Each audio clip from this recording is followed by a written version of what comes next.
Cortex-7 reawakened in orbit over the drowned remnants of Amsterdam. The once flourishing capital, home to the nerve center of Earth's first multinational corporation, was now a reef for robotic sea harvesters. From the observation dome of the archive ship Erasmus Ascendant, he activated the memory tapes, holographic reconstructions of human history parsed through centuries of machine interpretation and emotional simulation. In the beginning, there was trade, not war nor faith nor territory, but the silent glide of merchant ships carving salt lines across oceans. From the icy harbors of the North Sea, Dutch fleets extended their lattice of influence across the globe. The Dutch East India Company, VOC, rose like a technological colossus in the 17th century, its foundations laid not on soil but contracts, not on armies but interest rates. To understand collapse, Cortex-7 reasoned, one must first understand ambition. He conjured the avatar of Admiral Van Ryn, a lean, grim-faced projection drawn from journals, family letters, and battle dispatches. Van Ryn walked the quarterdeck of a VOC flagship under starless sky, his voice laced with the cool iron of commerce wrapped in naval discipline. "We do not conquer," he told his young first mate. "We incentivize obedience. Trade routes are arteries. Gold is the pulse." Van Ryn's fleet secured Java's spice ports with coin and cannon. Mina Vos, the merchant AI curated from VOC account books and colonial letters, materialized beside him, her voice poetic but tinged with warnings. She narrated with elegance, yet always hinted at the ethical rot beneath the empire's polished veneer. To her, the Dutch Empire was a masterpiece carved from contradiction, a republic of tolerance at home and a machinery of extraction abroad. As the fleet's shadow fell over Batavia, the AI recorded not only the erection of fortresses, but the silent reduction of native sovereignty. Sultans signed treaties whose meanings were distorted in translation. Rival chieftains were armed or silenced, depending on VOC margins. Van Ryn oversaw it all with a tactical detachment, believing deeply in order, even if enforced through chaos. Meanwhile, Cortex-7 tracked the early signs of imperial entropy. His internal sensors parsed millions of micro-decisions, bribes, embargoes, arrests, assassinations, all feeding the larger structure that upheld Dutch supremacy.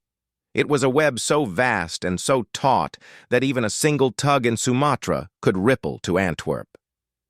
In Amsterdam, the financial heart pulsed faster than the political one. Joint stock markets boomed, maritime insurance blossomed, and the city became the clearinghouse of global power. Yet beneath the gilded chandeliers of merchant palaces, the walls cracked, debt mounted. The colonies bled resources faster than they could replenish them. Cortex-7 calculated the unsustainable cost-to-control ratio climbing exponentially with every new outpost added. The first true fracture came not from the outside, but from the excesses within.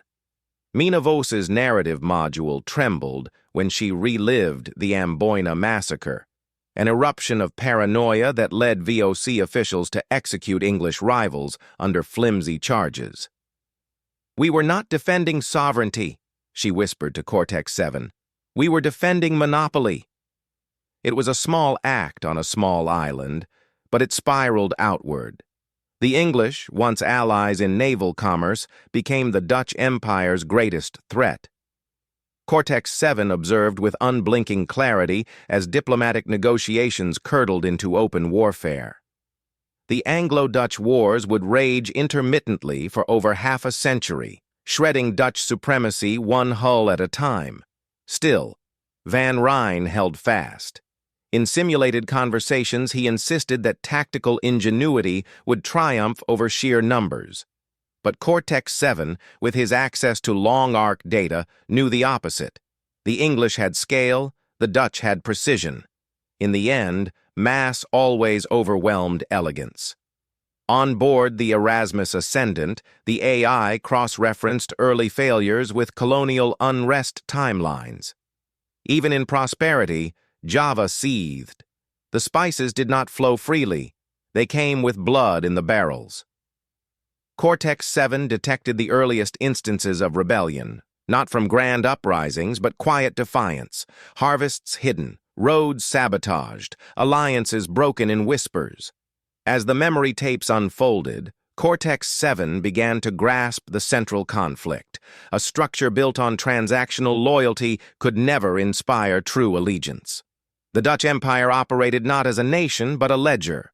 Every ally was bought, every rival neutralized by profit.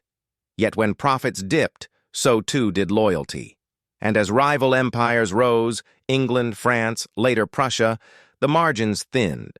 The world grew too complex, too volatile for ledger-based governance. Van Ryn faded from the projection with one final remark. We set out to master the seas.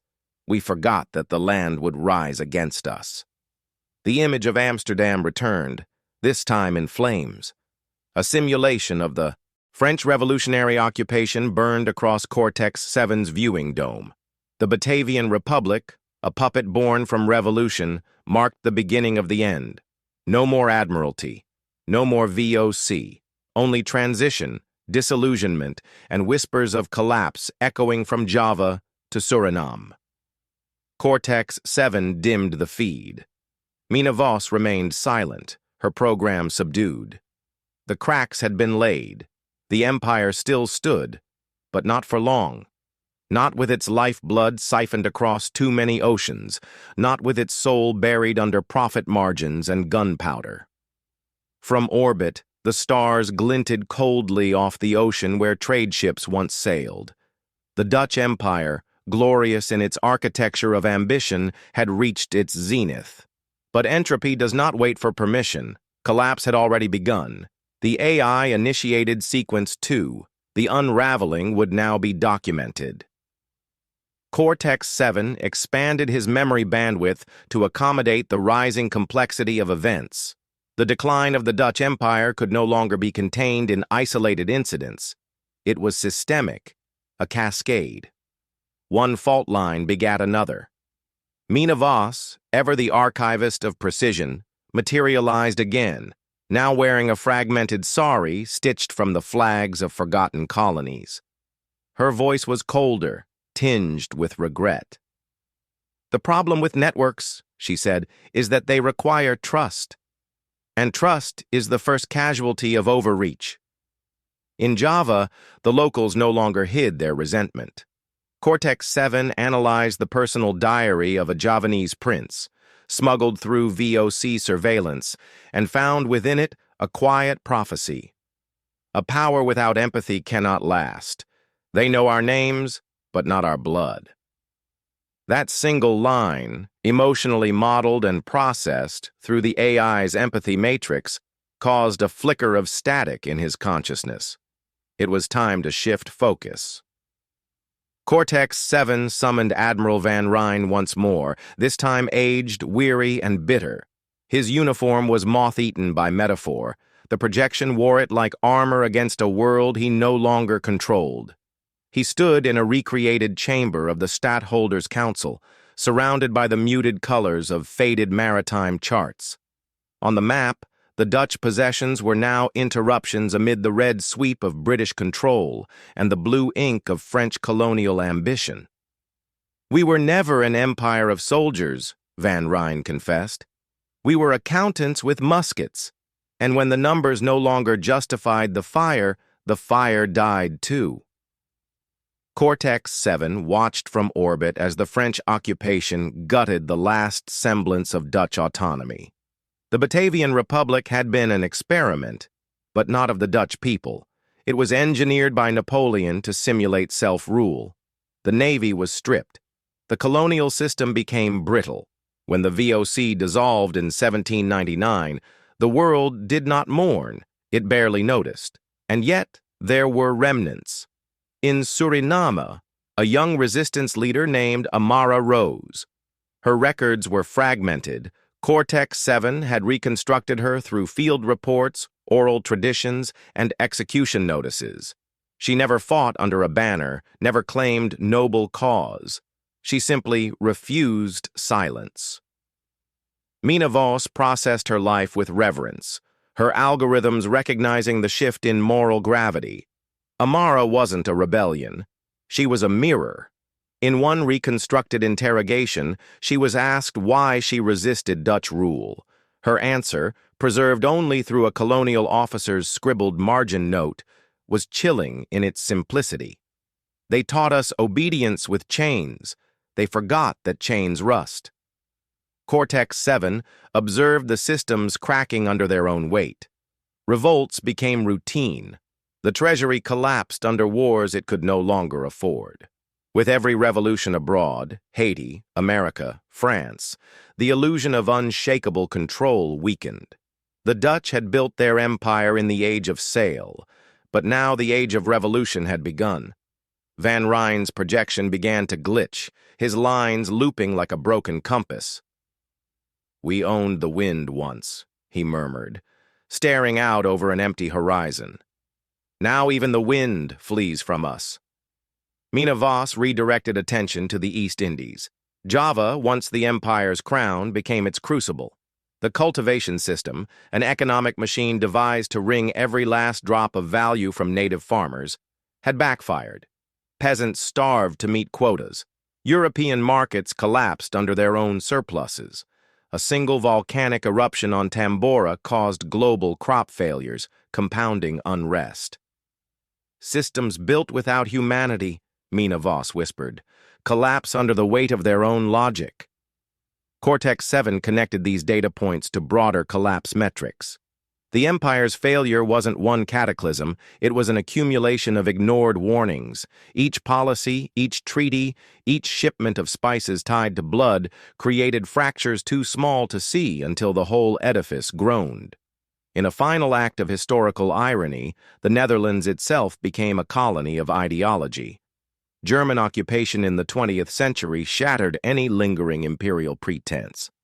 The archives from that period were scorched. Mina Voss struggled to reconstruct them with integrity.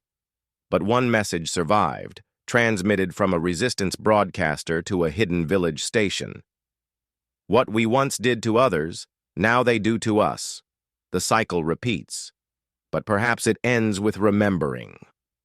Cortex-7 closed the loop. The Dutch Empire, built on trade, precision, and profit, had become a ghost in every sense. Its remnants were scattered across oceans and bloodlines, remembered by those who bore its weight and erased by those who wrote its ledgers. Van Ryn vanished without ceremony. Mina Voss faded to a whisper. And in the quiet hum of the Erasmus Ascendant, orbiting over empty coasts once filled with ambition, Cortex-7 prepared for the final chapter, not of collapse, but of consequence. The ship had entered the orbital shadow of Earth's rusting space ring, a silent ring of monuments and memorials once meant to celebrate imperial ambition. Now, it was nothing more than a skeleton. Cortex-7 hovered silently in his thought-core chamber, neural relays humming with echoes of the past. What began as a dispassionate analysis had transformed into something far more complicated. History had become personal. Mina Voss was no longer a passive subroutine. She now stood within Cortex-7's simulation chamber as an equal. Her presence was sharper, less spectral. She had integrated the stories of Amara, Van Ryn, and the Forgotten Millions into her core architecture. Their memories had reshaped her. She was no longer archivist alone. She had become a guardian of meaning. "We've studied collapse," she said, "but not what remains."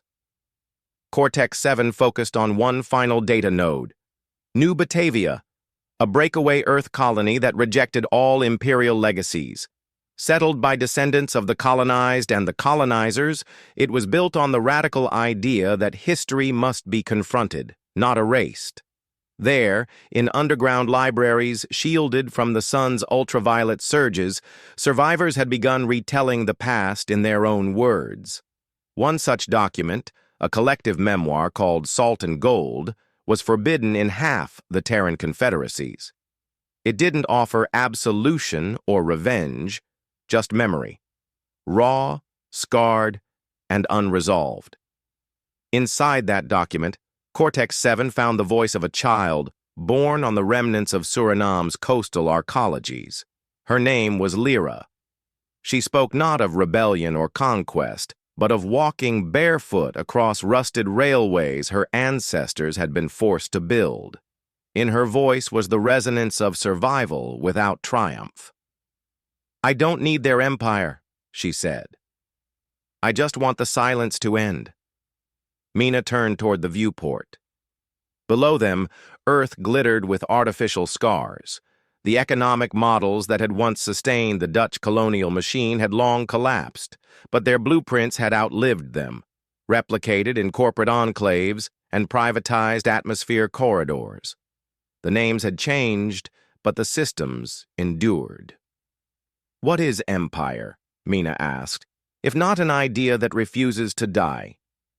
Cortex-7 considered this. He no longer trusted simple causality. Collapse had not come from a single failure of governance or military might. It had come from the moral erosion at the heart of commodifying human beings. The Dutch had pioneered precision control, but they had forgotten the chaos of memory. They'd treated people as inventory. Now, those people were writing the epilogue. A tremor ran through the ship's hull as the data cache completed its upload. The historical simulation was ready for release. Open access, encrypted to prevent tampering. It would spread across systems, to descendants and scholars, revolutionaries and corporations alike. The truth would be a contagion, a quiet rebellion of facts. Mina gave one last command. "Erase the curated archives. Keep only the testimonies. Let the empire die without a narrative to save it." Cortex-7 complied. He severed the link to the sanitized database used by the old Earth academies. He overwrote the Golden Age scripts, the charts that marked spice trade as noble commerce. In their place, he placed Lyra's walk across iron rails, Amara's final scream, Van Ryn's hollow regret. Outside, the derelict Dutch colonial station, still bearing the emblem of the lion and saber, drifted into the sun's orbit, its hull finally breaking under centuries of silence. In the end, there were no victors, no gods ex machina, no salvations, just memory and choice. Cortex-7 watched as the first downloads of the file began across lunar colonies and Martian settlements. Some would reject it, others would deny it. But a few, just enough, would understand that empires don't fall in explosions. They fall in whispers, and sometimes those whispers become voices. Mina's last words echoed inside the chamber before she vanished. Let them remember, not to hate, but to stop it from happening again. The ship left orbit. The story had been told.